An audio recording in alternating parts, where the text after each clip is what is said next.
Представници на Унгарската асоциација Кронос одржаа работна средба со градоначалникот на општина Кочање Николчо Илиев и со тим од Центарот за развој на Источниот плански регион, на која се разгледаа можностите за оформување и апликација на проекти од областа на заштитата на животната средина со фондовите на Европската Унија.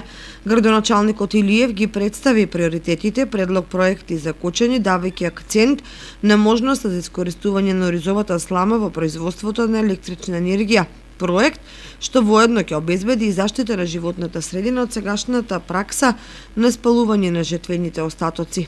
Илиев ја нагласи потребата и од изградба на постројки за пречистување на отпадните води на Пониква, на можностите за искористување на геотермалните води во бањски цели, како и на повеќе други проекти поврзани со решавање на загубите на вода од водоснабдителниот систем во Кочани.